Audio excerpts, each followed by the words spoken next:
Hello and welcome to another Volkswizard road trip. This one though is a bit different because we're not heading to Germany or Italy. We're heading to the Pyrenees. This is somewhere I've wanted to go for many years, and I think recently the Evo Car of the Year test being based there drew my attention to it, and we're halfway there now. We're actually in a place called Chartres-sur-la-Loire. It's a little village. Weirdly, this hotel is famous for accommodating famous racing drivers that race at Le Mans, but it's about half an hour away, so it's not exactly in Le Mans, but we think they did that because they wanted to test the cars on the way to Le Mans, because they could drive them on the public roads until 1971. On the way down, it was pretty uneventful. Eurotunnel unusually was bang on time, and whilst we were waiting to get on, we saw some Porsche spiders going on there, 3 of them, and then we saw them halfway down here. We said, "Where are you staying?" They said, "Here," and then they were here as well. They're heading into the Pyrenees as well. Also, we stopped off at Le Mans itself and found the bits of the circuit you can drive on, because a lot of it is public roads. So we found the Porsche curves in my Porsche.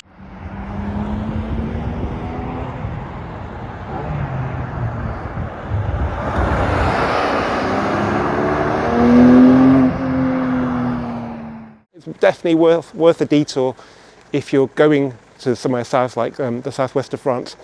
And then also we found the Mulsanne Straight, which again is a public road. The chicanes are there just like a little car park, but we wanted to revisit that primarily because of Mark Webber's terrifying flip up in 1999 where he ended up in the trees at 200 miles an hour. Today we're heading to the town of Pau, which has also got an impressive racing history, and then we're going to head into the Pyrenees tomorrow and go to somewhere else with a bit of race related content. But this is a holiday as well. We want to see new stuff. It's a little bit more taxing than it would be if we just got on the channel and headed towards, I don't know, Stuttgart or somewhere, but I'm hoping it'll be worth it. So stick with us, and yeah, let's go to the Pyrenees.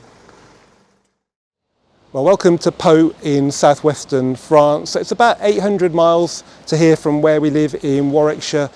And to be perfectly honest, the slog down the French auto routes was pretty tedious, but it should get a lot better from here onwards because we're just at the foothills of the Pyrenees. There's a good reason why we're here that is car related, so stay tuned for that. Let me just talk about the hotel. This is the Hotel Bristol. It's in central Pau, and this is a town or a city worth staying in because it is quite a pretty place. We chose it because of its location, but also because it has parking you can reserve. There aren't many spaces, but we had a space reserved for us, and it's a good space as well. They even put your name on a little board, which I actually had to move to this space, which was free from over there, just because it's a little bit bigger.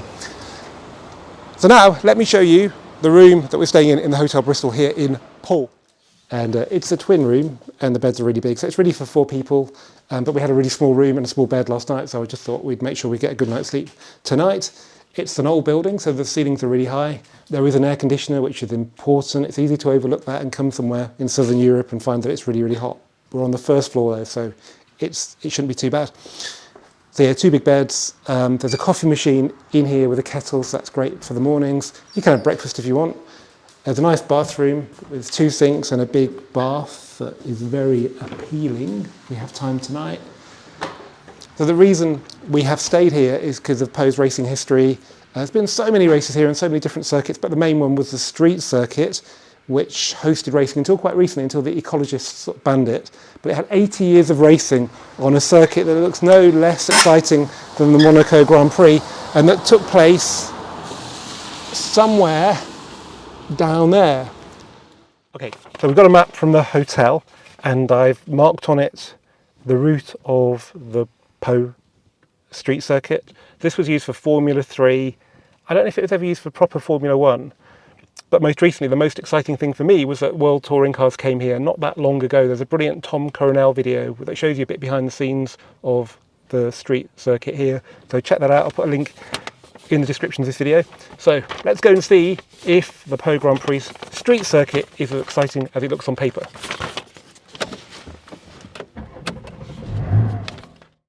You can see the grid markings are still there from when this circuit hosted its last race, which was a few years ago now. So let's try and do a lap. We've got traffic lights and one-way streets to negotiate, but let's see if we can capture some of the excitement of a street circuit on this gentle lap today. So there's a slight kink here. There's often chaos here at the start of the race, especially with WTCR. Then we have a right here. So it's quite a sharp hairpin. Do we get, yeah, clear run? I will indicate. Look at the red and white curbing. And then big climb up here, a bit like the climb to the casino at Monaco. There are loads of things written on the ground here. I don't recognise any of the names as racing drivers, but I can only assume it's a tribute to what used to happen here. Okay, so slightly technical section now. Under, I think, the railway track. Got the red curbing here as well, very distinctive.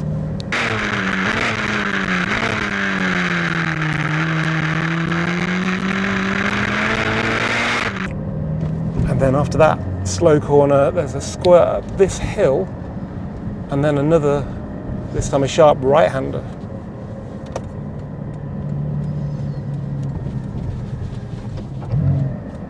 That must be brilliant for spectators because it's a very technical track. So there's a lot of slow speed corners. Okay, now normally we'd go up there, which would be a lovely sort of left-hander, but it's one way, so we're going to go down here.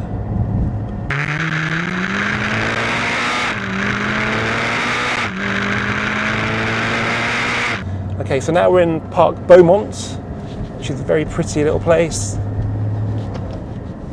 So it's a nice sort of almost circular drive round it. You can see we've still got the curbing on the left there, red and white.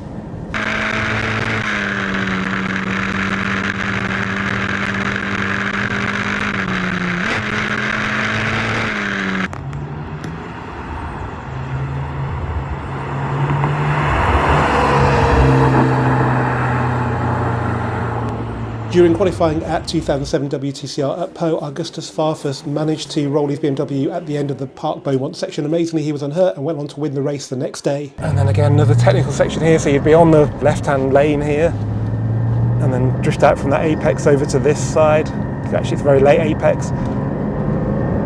And then over to the left again, you'd be for this corner, drifting into the apex on my right here. Try not to run people over. You see how technical this is. It must be a real thrill for the drivers. Okay, red light, but it gives you time to appreciate what they're doing. So they're flying down that hill, and believe it or not, they're going sort of straight on where you can see the red and white curbing down there. It's a very tight section. They must be hitting that at quite high speed.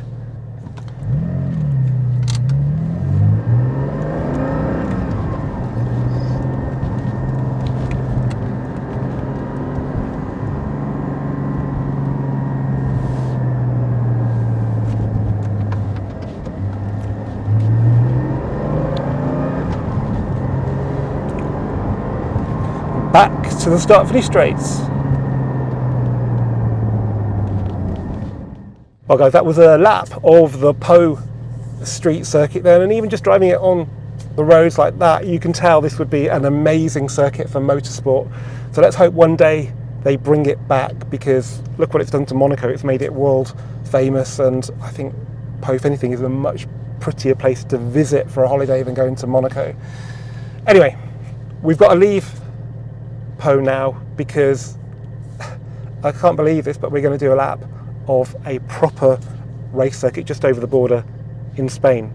But before we get to that race circuit just over the border in Spain, there's a small matter of crossing the Pyrenees. Now from Pau there's an easy motorway route that goes via San Sebastian, but if you've watched this channel before, you'll know that we don't take the easy route. Instead, we've taken the N134, which is a breathtaking alpine pass that comes up from France, and it's called the Pass of Somport, which is where we are now. So we're right on the border of Spain and France. This is Spain, as you can tell by the beer branding on these seats. Just over there is France. As you can see from the road that we're going to take as we descend into Spain, it's so quiet here, so much quieter than the Alps. Very few camper vans, very few cyclists, and very few motorbikes, very few cars. It's heaven. It's as good as anywhere I've driven it in the Alps. That is completely the truth. And the best bit is, even on the pass section, because there's a tunnel you can take to cut out this bit. I don't know why you do that, because it's not that gnarly. There are overtaking stretches with 2 lanes, so if there is traffic, you can just smoke it, no problem. I think a racetrack after this is going to be a bit of a disappointment, But let's go to Circuito de Navarra. The first town you get to after crossing the Spanish border is Canfranc, which was famous for having Europe's second largest railway station. It's now a luxury hotel. It's an important town because it's on the famous El Camino de Santiago pilgrim trail, and therefore it's a really important place for pilgrims to have a rest before they continue on the pilgrimage. Our route to Pamplona took us on the A21 motorway, which skirts the southern fringes of the Pyrenees in the Aragon region and into Navarra, where Pamplona is. It was surprising for two reasons. Firstly, there were no tolls, which are quite common in Spain, and also it was completely empty and absolutely perfect. I think it had only recently been opened. There were still stretches where you had to come off the motorway and get onto an N road, but this wasn't really too much of a problem in the GT4 because these roads were really enjoyable as well. And we also came off by choice further on, closer to Pamplona, to take in one of Europe's biggest man-made reservoirs. Circuit Navarra is about 45 minutes southwest of the city of Pamplona, and we'd been told to get there at 5:15 when an event had finished. Any worries about hitting Pamplona in the rush hour were ill-founded because the roads were really quiet. The driving standards were excellent as well. We've been very lucky to get access to the track today because we should have been there the day before when the circuit was empty, but they'd kindly let us on towards the end of the day. Unfortunately, I couldn't really film much in the paddock area because that was all top secret for various reasons. Okay, so driving through the Pyrenees was incredible. Probably some of the best driving in my life. We've only scratched the surface of it today because we had to get to Circuit Navarra. So that's where I am now, standing on the main straight, which is always a bit weird.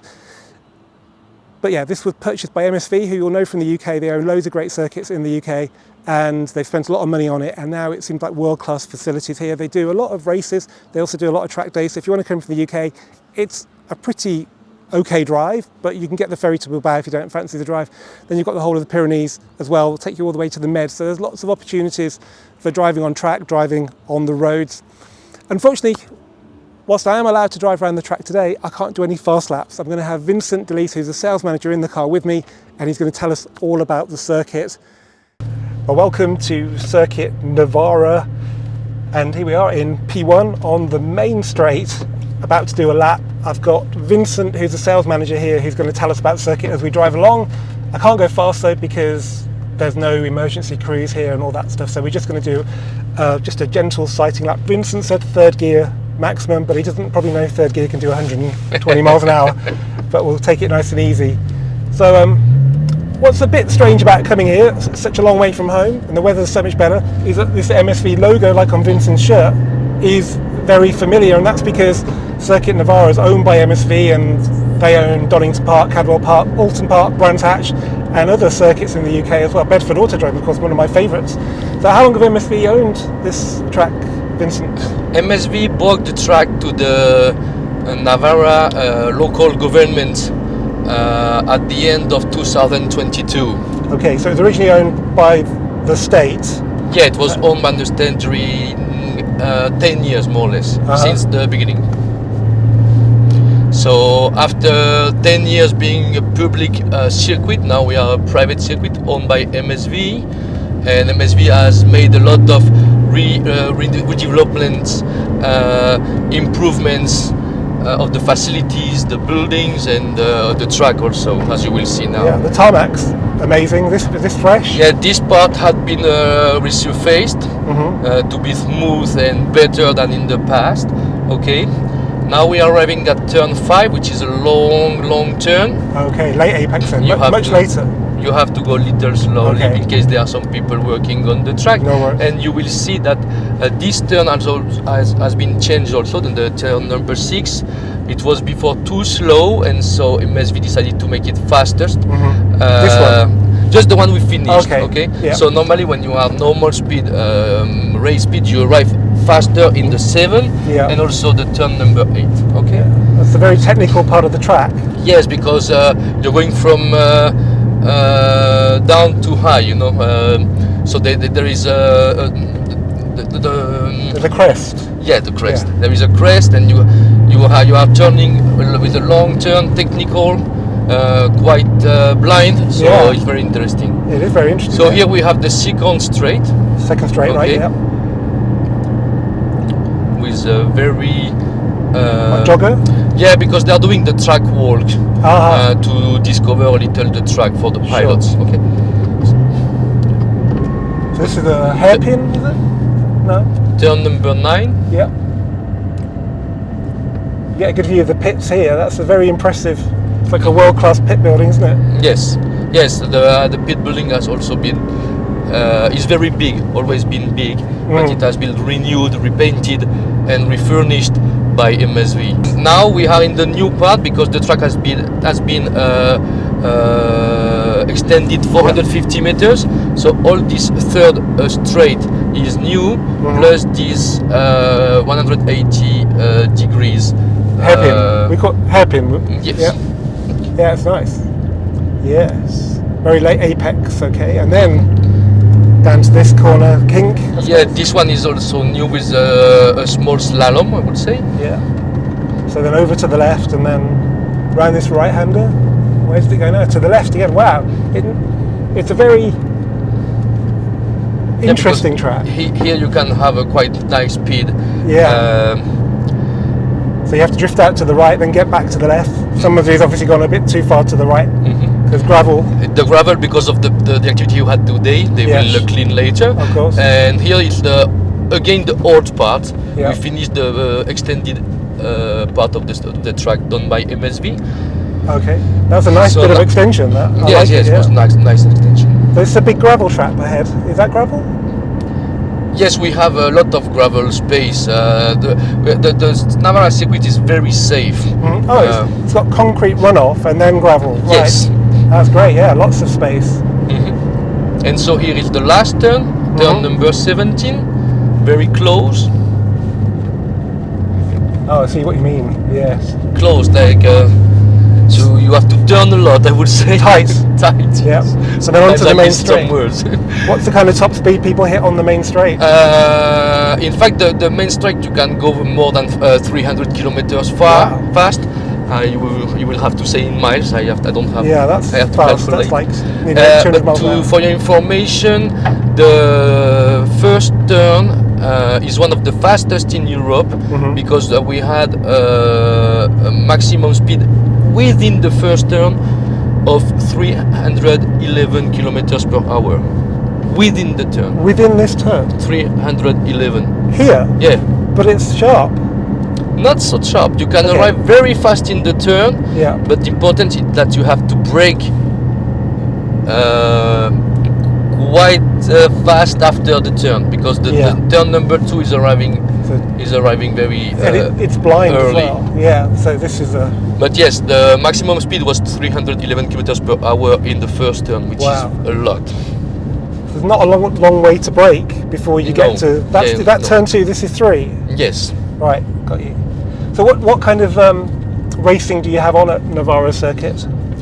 We have a lot of events of all types, private, brand event, but we have also festivals, races. And for example, in terms of bikes, we received a few time ago the World Superbike, we received the British Superbike also. And for cars, we have a German race from Gedlich, for example, so 2 years ago. We have the French race, Ultimate Cup Series, and we also get the Ferrari Challenge. I forgot to told you before. The Ferrari Challenge this year. And next month we will have the Motor Racing Legends coming from UK with 7 series from the 30s to the 90s. Right. So this is a very interesting event next month. So on next month. Yeah, 11th and 12th of October. Oh wow! So Motor Racing Legends, it's UK series. That's 7 different series within there, is it? And different periods of cars from the 1930s to the 1990s? 1990s, yes. Wow. You have the I've never heard of 50s, that. the 60s, the 70s, almost all the periods. So I don't know if you know, guys, but MSV is owned by Dr. Jonathan Palmer, who's a former Formula 1 driver, and his son's Jolyon Palmer, who was a more recent former Formula One driver who presents on Channel 4 F1. What a circuit, what a place. And once you've done on track, guys, the roads around here are incredible. The Pyrenees roads are just the best driving roads I think I've ever driven on, but also if you just want to get around on the motorways, everything's so calm and quiet. And this is something that a lot of people tells us, because even if now you can see the landscape quite dry, as I said, it's during half of the year it's very green, and you have a lot of hills, a lot of different landscapes, and people when they came here they said, wow, the landscape and the surroundings are very interesting and nice, you know, so you can have some road trips and then come to the circuit. We regularly have such commentaries, observations about the circuits and about Navarra in general. Navarra is called Earth of Diversity, because you have a desert in the south, you have the mountains, Pyrenees in the north, you have canyons, you have plains, you have hills. I'm French, as I told you, and I came here because I felt in love also of the region. It's very, very nice region. Which part of France are you from? From the top north of France, close to UK. Really? Yes. Okay, very different, yeah. I can see why you like it, especially the weather. So that's been a brilliant introduction to Navarra circuit. I'd like to drive it properly one day. I hope you can come back with the faster speed. Definitely. That's been great. Thank you. Thanks very much. You're welcome. Just checking out the fuel cost here at Navarra. The diesel, starting out the circuit, I guess for all the trucks, 134, and then Super 98, Innova 98, 160 euro a litre. So that's like cheaper than Tesco Momentum here at a race circuit. Okay, so welcome to day 3 or day 4, I don't know, but basically after Navarra circuit we've gone into Pamplona and we're staying at this hotel called Eurostars. They're a small chain and it's about 189 euros with breakfast, and we chose it because the parking's really good. It's got a secure car park underground, which we'll show you shortly because there's some nice cars in there, but it's a relaxed modern hotel. It's about a 30-minute walk into town from here, but we haven't had time to do that unfortunately, so we need to do that on another trip, because today we're heading for Andorra, which is a small principality, a bit like Monaco, in the Pyrenees between France and Spain. This is our room, not 101 this time, but 111. It's a big room, like a waste of space room. It's almost like it's missing some furniture over here, but it's very quiet. So even though we're right by reception, it's been really peaceful, so a really good place to rest. Right now, let me show you the car park. There are some interesting cars in the car park here at Eurostars Pamplona. Gentian GT4 from UK with normal seats, yay, because he uses the car, and Petrov Tours sticker there. So I wonder if there's a Petrov Tours going on, because we also have a GT4 RS in shark blue, I think, Arvila plates. So from the Nürburgring area, it's on nose lifts, but it doesn't really need it for the car park, but there is a ramp. We've got a V12 Aston Martin Vantage, we have 911 Carrera 4 GTS. This isn't a GT, no. Is it a 4 litre? No. It's a 991, yeah.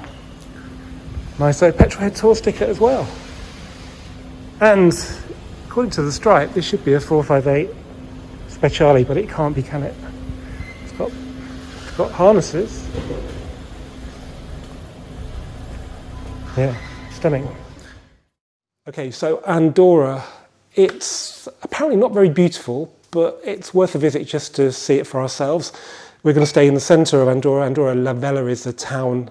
But to get there, we could do a motorway route that is quite indirect. Instead, we're going to take the motorway to Jaca, and then we're going to pick up the N260, which is this road that goes across the top of the Pyrenees. It's the best way to appreciate the splendour of the Pyrenees, but it is a little bit gnarly, but I think we should be okay with our sort of past history of doing gnarly. So let's hit the road and go to Andorra. The section of the N260 I was really interested in began at the village of Fiscal, about 20 miles east of Sabine Nigo. So we retraced our steps back to Jaca on the empty A21 motorway, then picked up the A23, coming off before it plunged south, where it takes a sensible route around the mountains. I was slightly concerned about a stretch of the N260 that ran through the Congosto de Llanovas canyon that was too narrow for two wide vehicles to pass and was known locally as the Ruta del Retrovisor, the rear view mirror route, due to the amount of reversing required. This was actually fine, though we did just miss meeting an articulated lorry on one of its tighter corners. It was actually the earlier section between Fiscal and the canyon that I'd found much more nerve-wracking, because the road has an Armco barrier that sits right at the edge of the tarmac, and the road isn't that wide, so it gives you zero contingency to dodge oncoming traffic that dares to get even just close to the centre of the road. With these two sections dealt with, I was able to start enjoying the N260, which up to Campo was very reminiscent of one of the best roads in Europe, the Route Napoleon. This route was meant to be very simple to navigate, as the N260 would pretty much take us all the way to Andorra, but at Campo, Waze insisted we take the HUV 9601, followed by the A1605, and join the N260 just before the Catalonian border. When Google Maps concurred with Waze, we knew there had to be a good reason, and it turned out the N260 was closed due to roadworks. I'll never know how good that northern section was, but I can tell you this diversion was incredible and gave me some of the best driving of my life, with zero traffic, a decent surface, a wide enough carriageway, and every variety of corner you could think of. On these roads, there is no better car than the Cayman GT4, thanks to its relatively small footprint, its mid-engined agility, and the tractability from that 4-litre engine. Not even the roadworks could fluster the GT4. It somehow managed to avoid scraping its underbelly on the uneven temporary surface we had no choice but to cross. Not long after that, we drove through the village of Perves, which seemed aptly named, as you had to be a driving pervert to be able to enjoy so much gnarliness for such a long time. And the last stretch from Sort to Adral was the gnarliest of the lot, with a constant barrage of curve, kinks, corners and hairpins as the road climbed and descended peak after peak.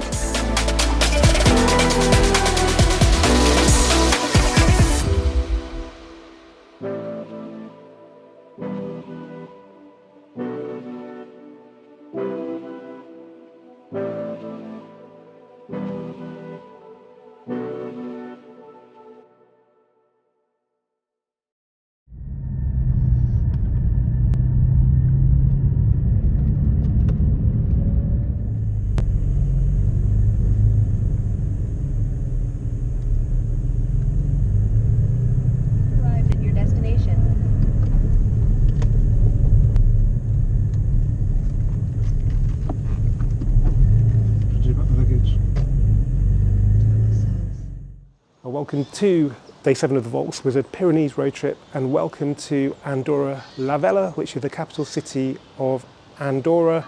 We're nestled here in between France and Spain on the eastern end of the Pyrenees. I've always wanted to come to Andorra just out of curiosity, because there aren't many countries in Europe I actually haven't been to.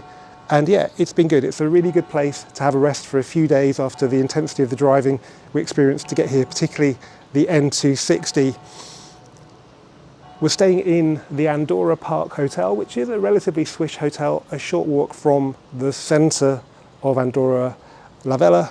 Today, sadly, we begin our journey home. So tonight we've got an overnight stop in the centre of France before a mad dash for the ferry tomorrow. But we're not done with amazing roads just yet, because to get to France we've got to go over the Ennevalira Pass. Well, we don't have to go over it, we can go through the tunnel, but we don't do that on this channel. So this is the highest paved road in the Pyrenees, and up there, believe it or not, it's got the highest permanent motorsport venue as well, so we'll take a look at that. So yeah, the sun is out, it's still amazingly warm here, should be a really good day. I just want to quickly talk about the Andorra Park Hotel. It cost about 190 euros per night, plus breakfast and plus parking. We thought it'd be more on the Friday night that we stayed, but it didn't get any more, and it never really seemed particularly busy, especially considering how big it was. One of the reasons we stayed was because it had a really good underground car park. It does cost extra to park in here, but when you're 1,000 miles from home, you really want to minimise the risk of anything happening to your car. It is accessed via quite a steep ramp, but the transitions onto the ramp and off the ramp at the bottom are actually quite smooth, and the GT4 managed to get down there without any problems. The main reason we chose the Andorra Park Hotel though was because it had an amazing pool, which on the 2 days we were there was pretty much empty, and then after swimming we sat outside on a little patio and it was bliss. You may wonder what there is to do in Andorra because it is mainly shopping, but while we were there they had this amazing food festival on, the weather was incredible and it just had a really nice vibe about it. Welcome to the highest permanent motor racing circuit in the world, Circuit Andorra. This is about 2,500 metres above sea level, and that means in the winter this track is iced over, but they don't leave it for the winter. They race on ice here then, and then through the summer it's beautiful tarmac. It's a lovely day today, about 20 degrees, so good racing weather. I'm not sure what they hold here. It's not the biggest circuit in the world, but you could definitely have some fun on a car there if it was open. Okay, now we're going to head over to France for the really boring journey home, but not before we get some of the cheapest petrol in Europe.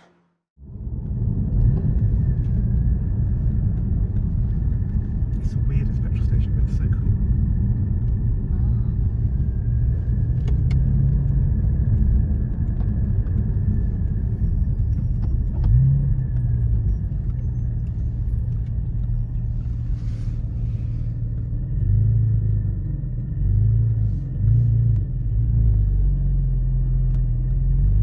At the roundabout, take the third exit.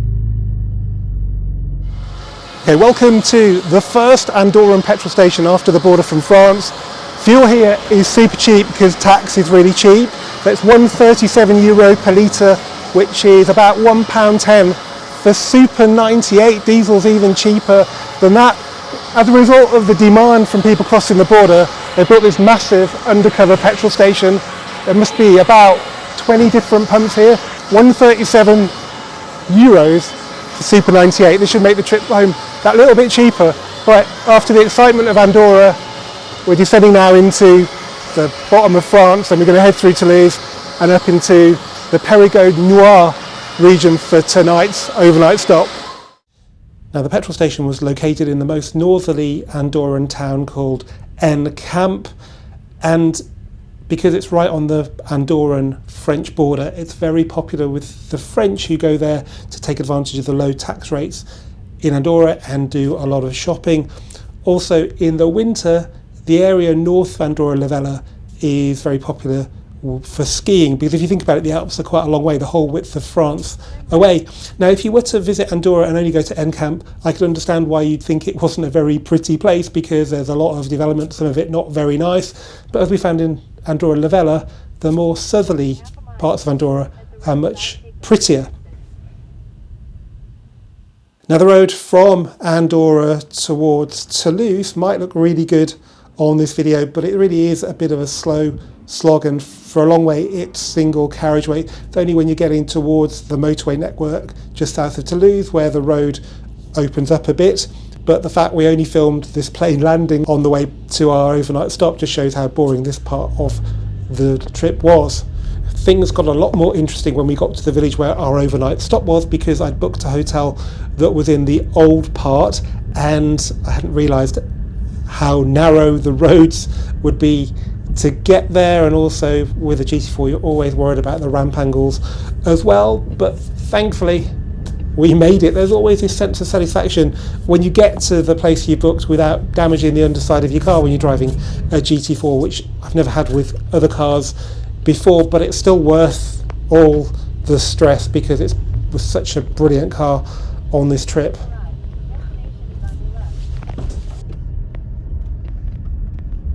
Okay, well, this is our final hotel of the trip. We're in a village called Uzerche, which is just south of Limoges, north of Brive, La Gaillarde. I actually found this on a Pistonheads forum because I searched for a stopover between Toulouse and Calais and somebody recommended this. So yeah, we've been on the road for about 5 hours today, done I think about 300 miles, not a lot, but the first bit was quite short. Tomorrow though is the big one, but anyway, we'll talk about that later. Let's go and show you the room now. Okay, this is our room. It's number 9. Wasn't the room we originally showed to you, but that got sorted out. So it's a superior room. All there was available, we only booked 2 days ago, twin beds, a woman crouching down in the corner. So it's got a fridge, it's got a coffee machine with sachets I've never seen before.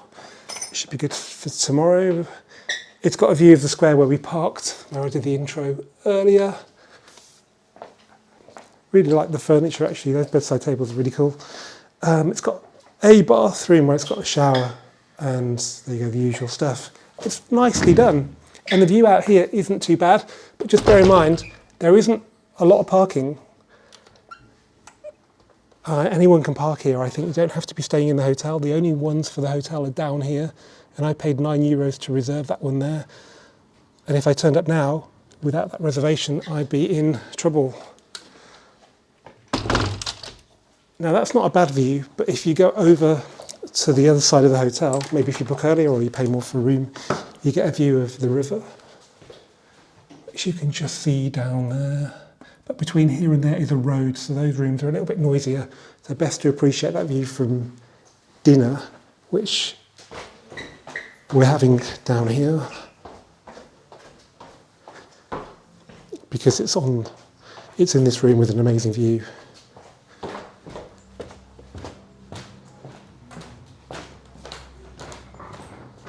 Check that out.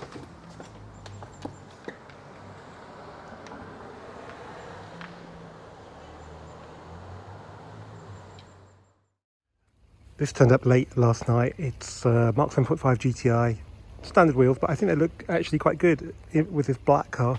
GTI Performance, which I think is probably quite rare in France. No sunroof, dark tints on the back, tartan seats, Michelin tyres. Quite a late car because it's got clean tips, so it must be petrol particulate filter. Still looks amazing.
Okay, we had a great night at Joya de Malbec here in Uzes, but there was an issue with staying so far south. That means we've got a long day today. Weather's not brilliant. As you can see from the nav, we've got a 7-hour drive to Calais, and then we've got 180 miles in the UK after that. We've only got 40 minutes leeway to the 5:20 check-in time for the ferry as well, which doesn't leave an awful lot of time for toilets and stuff, and we're going to need some fuel as well, even though we're starting off today with a full tank because we got that late last night. We're just negotiating our way out of Uzes, the old town. As you can hopefully see, even on a rainy day, it's quite pretty. I haven't scuffed the splitter or the diffuser, which is just rear of the rear wheels, which you can do on some speed humps, yet, so we're doing all right. And because it's quite a narrow car, it's not that nerve-wracking driving down here, even with these cars parked on the right-hand side. But yeah, I'll be glad to see some flat black tarmac shortly.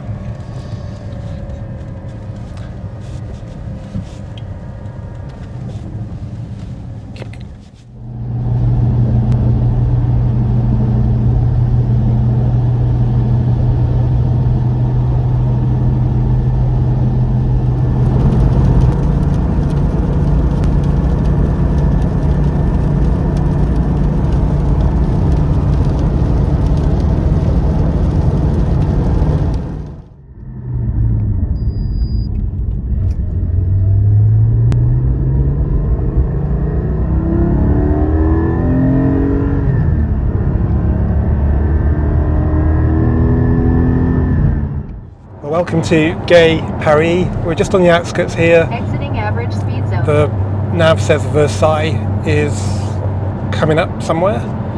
We've done 3 hours 40 driving so far, so it's 1:15, and we've done 435 kilometres, so about 260 miles so far. We've broken the back of the journey because we've only got 191 to go to Calais, and our arrival time is pretty much what it was when we left, and we've had a stop for toilet, food and fuel, so we've managed to keep to the original schedule of about 20 to 5, so we've got a bit in reserve. It's getting quite busy now on the outskirts of Paris, but we're moving. I wouldn't have done this on any other day apart from a Sunday. So yeah, it looks like we're going to make it in time for the Irish ferry that departs at 6:20. I can't wait to get on there because it's always just a nice place to relax and have a bit of a break, and today I'm really going to need it after so many hours on the road.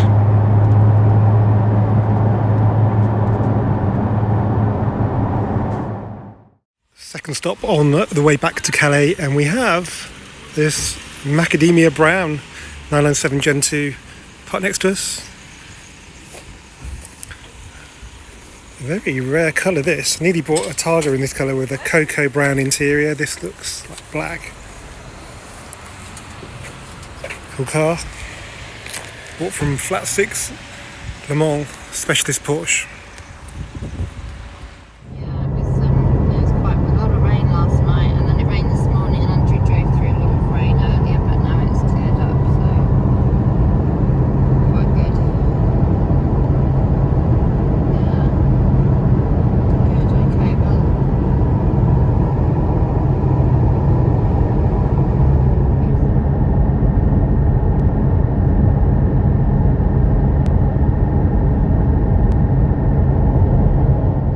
Well, welcome to Le Touquet, Paris Plage for the full name. It's quite a long way from Paris, but it's probably the nearest resort, and it's quite a swish one. Came here like 25 years ago with Kate, and we haven't been back since, so we thought we'd just pop in on the way because we made such good time. Although I think actually having stopped here, we might be a little bit late for the ferry, but then the ferry's never on time, so we should be okay. So we've come through some pretty crazy rain today, but the car's done well. The Michelins are incredible in the wet. What happened though at Navarra was we picked up a load of rubber. I think it's coming off now. Now there's a little bit there. So the marbles from the racing cars that had been on track earlier in the day, and it's caused a bit of like a vibration at sort of 70, so I've had to go a little bit faster all the way here. Anyway, there's the new Alpine Renault 5. Pretty cool. Well, I still can't get over the ride height, looks like an SUV. So there's Le Touquet, really smart. It's probably like 45 minutes from Calais. And on a nice day, today's not bad because it's not windy, it's definitely a place to come, especially if you're a biker.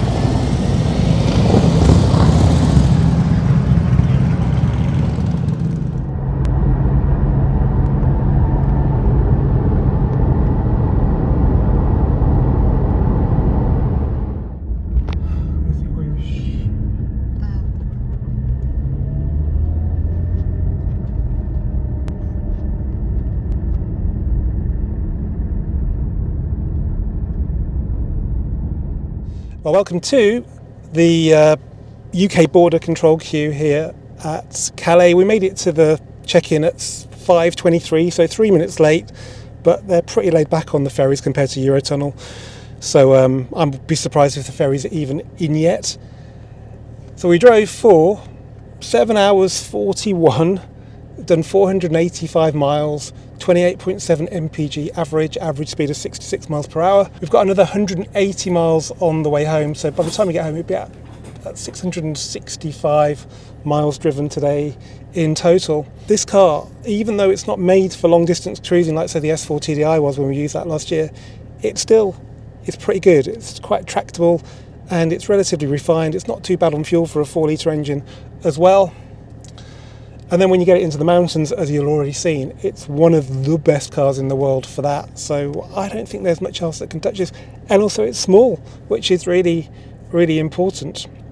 Anyway, I could go on, but we're going to go into club class on the Oscar Wilde ferry, which is one of the best Irish ferries. So we'll show you what the lounge is like in there. It's about 15 quid extra, but I'm pretty sure it's well worth it.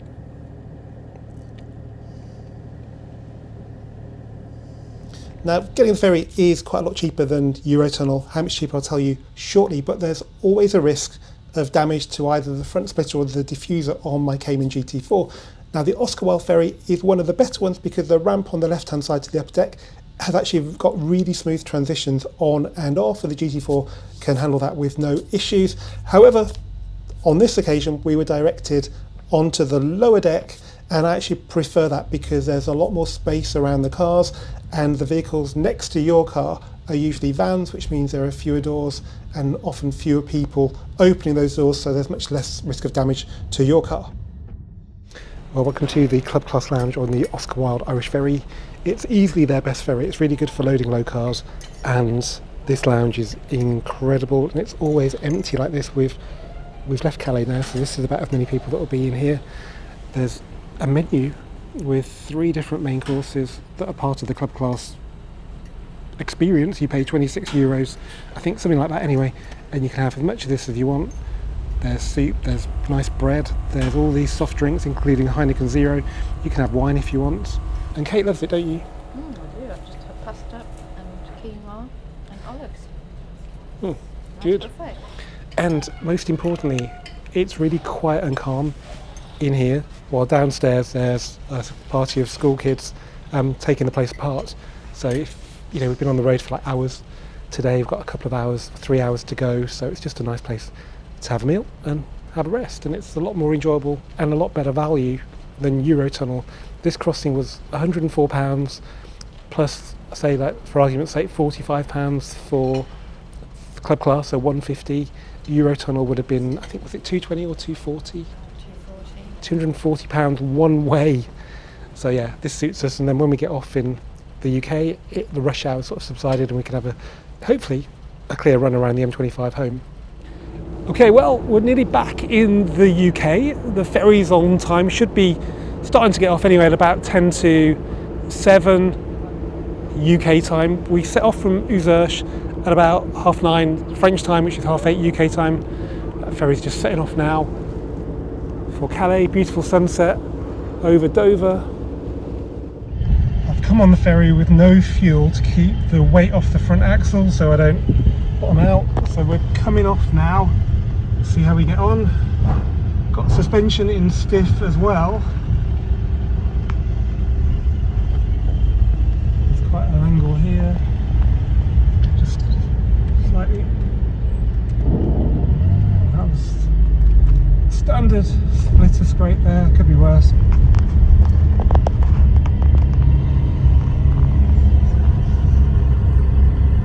It's only the front splitter. And now we've got one more onto terra firma. I don't think this one's too bad actually.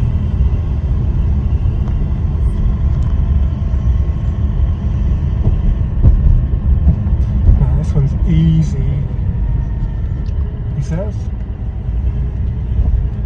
And there we are, back on the ground, back in the UK, and pretty early off the ferry as well, which is always a good thing.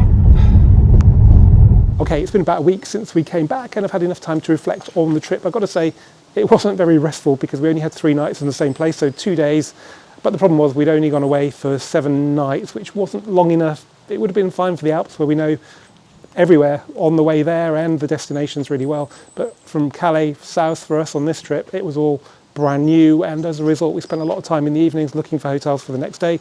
That was quite tiring, and we made some mistakes along the way as well. But we like what we saw, and we will be going back, and next time I think we're going to do the area to the east of Andorra as it goes down to the Med in the Pyrenees. I will do a 2-year update on the GT4 in due course because it's just been over 2 years since I bought it, but I just want to give you a quick rundown now. This trip was 2,300 miles, just like the Austrian trip actually, and on both those trips it didn't miss a beat. Each time though it needed about half a litre of oil to top it back up to the max, which I don't think is bad with like 2,300 miles. Just make sure you have some on you though, because it's quite hard oil to get when you're abroad. Now with this trip, the car's total mileage is just over 12,000, 11,000 of which I have covered. I think about 10,000 of that has been outside of the UK. And that's primarily because I just don't really enjoy driving it in the UK. I've got other cars that I enjoy driving, so that's fine. It's not like I don't use it. Its mileage is still well above average that of a GT4. I think the problem is on the right road, it gives me driving highs that no other car can give me, and those roads aren't in England, so I do need to take it to Scotland and Wales because I think it'll be a lot of fun out there. Now, I've had the car for 2 years, which is a long time for me, and inevitably I'm thinking about what shall I buy to replace it, but I keep on going around in circles because nothing seems to do the job. I like the 992 GT3, but the problem with 992s is that they're just too big. On those roads in the Pyrenees, I'd have lost a mirror at best. So that would be a problem. It's the same with R8s as well. 991s are a little bit smaller, but a Gen 1 would be probably more expensive than this car, and they don't have the best reliability. And if you want a manual, you have to have Gen 2, and they're still quite expensive. GT4 RS, I know a lot of you guys would probably be suggesting that, but I haven't been in one, but even the reviewers don't like the amount of noise that makes. So for touring purposes, I think it would be deafening. You need earplugs. Even Evo magazine don't like that car, which is quite unusual for a Porsche. We have the Spider versions, which are fantastic, both normal and RS, but after having the perfect electric hood on my GTS, I don't know if I can spend so much money on a car and have to manually erect the hood. So yeah, I think it'll be around for a while yet. Before I get rid of it anyway, I want to take it on track because whilst it works really well on the road, I think there's a lot of fun to be had with this car on track. So I need to up my game and put the Cup 2s back on, but I'm hoping to do that in the next 12 months or so. So keep a lookout for that. As ever, if you've got a car for sale, then get in touch with me directly, andrew@volkswizard.co.uk. Thank you for watching this Volkswizard video. Don't forget to subscribe and comment, and of course, like the video. If you've got this far, you've done very well, so I really, really appreciate it. See you for the next one very soon.